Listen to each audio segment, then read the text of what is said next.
इस वक्त की दोस्तों तमाम बड़ी खबरें, मुख्य समाचार आप लोगों के लिए लेकर के आए हैं। कर्नाटक में बीजेपी के 18 विधायक 6 महीने के लिए सस्पेंड हो गए। पार्टी में मचा है हड़कंप। खबर को विस्तार से जानेंगे। दूसरी बड़ी खबर में बात होगी इंडिया गठबंधन की तमाम बड़ी पार्टियां आज हो रही हैं इकट्ठा। चेन्नई में बड़ी बैठक, कई राज्यों के मुख्यमंत्री होने जा रहे हैं शामिल।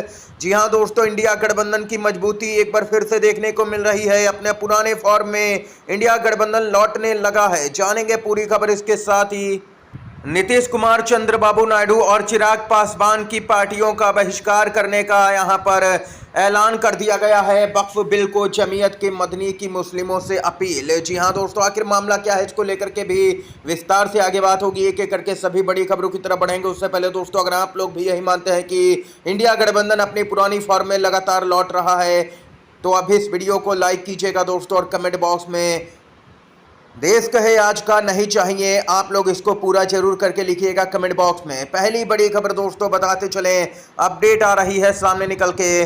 कर्नाटक में मचा बीजेपी में हड़कंप। कर्नाटक में बीजेपी के 18 विधायक 6 महीने के लिए हुए सस्पेंड।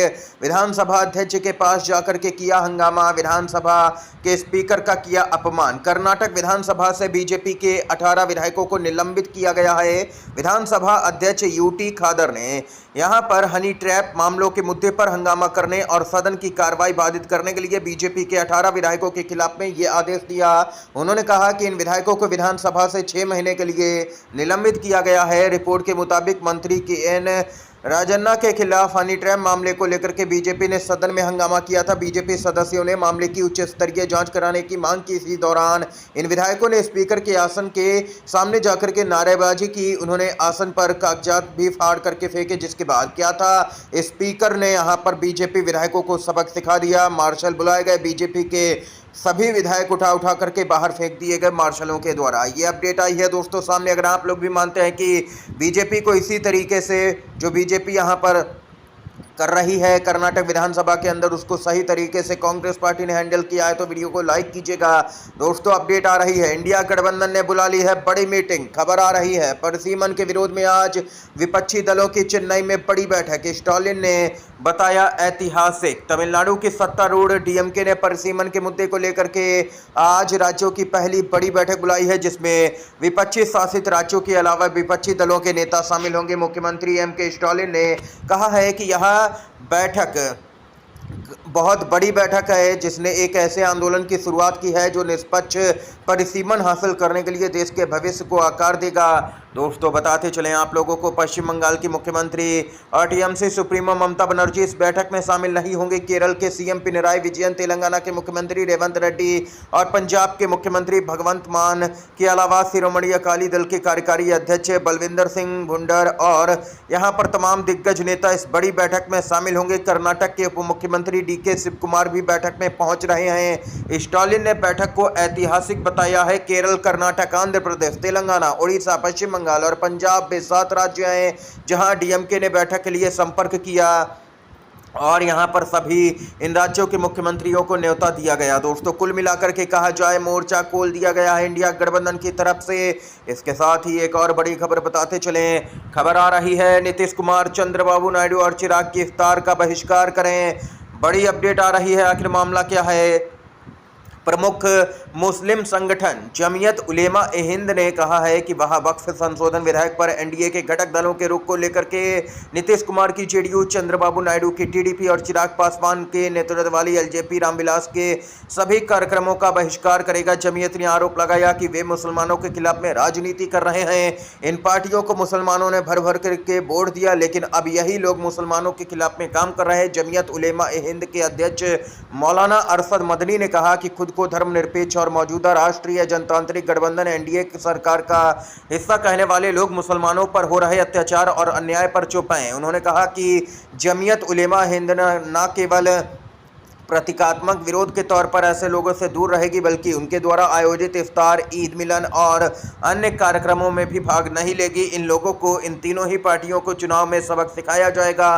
बिहार में तो आने वाले समय में ही चुनाव होने जा रहा है इसी साल, तो बिहार में नीतीश कुमार की जेडीयू का इस बार सुपड़ा साफ करवा करके रहेंगे, ये ऐलान किया गया है दोस्तों। इसके साथ ही एक और बड़ी खबर बताते चलें। दोस्तों जज के घर से यहां पर करोड़ों रुपए बरामद किए गए थे, उसके बाद में देश में हड़कंप मचा है। पवन खेड़ा कांग्रेस के नेता हैं, बोले देश का विश्वास बनाए रखने के लिए ये पता लगाया जाना जरूरी है कि ये पैसा किसका है और जज साहब को क्यों दिया गया।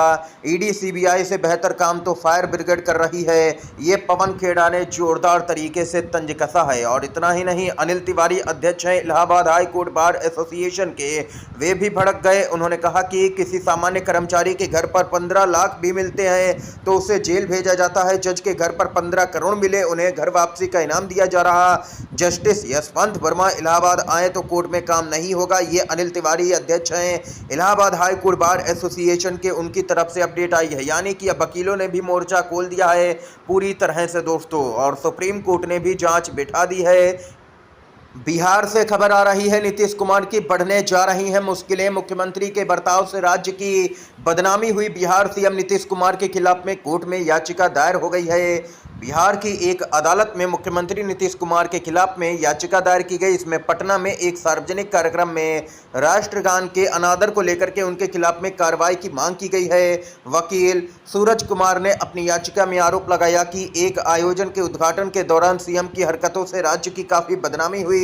रिपोर्ट के मुताबिक वकील ने मुजफ्फरपुर में एडिशनल चीफ जुडिशियल मजिस्ट्रेट के सामने याचिका दायर की और बीएनएस और राष्ट्रीय सम्मान अपमान निवारण अधिनियम की संबंधित धाराओं के तहत मुख्यमंत्री के खिलाफ में कार्रवाई की मांग की है। दोस्तों बताते चले, राष्ट्रगान के अपमान या अनादर करने पर लगभग 3 साल की जेल होती है, या तो फिर यहां पर जुर्माना लगाया जाता है या तो दोनों की सजा का प्रावधान है।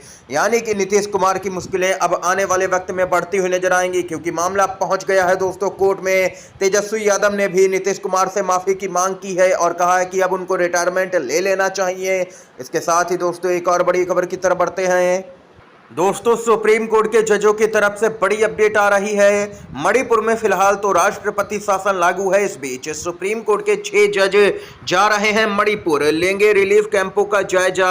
अब तक हिंसा के बाद पीएम मोदी एक बार भी नहीं गए मणिपुर, लेकिन सुप्रीम कोर्ट के जज जा रहे हैं। सुप्रीम कोर्ट के 6 जजों का एक प्रतिनिधिमंडल 22 मार्च यानी कि आज मणिपुर के राहत शिविरों के दौरे पर जाएगा।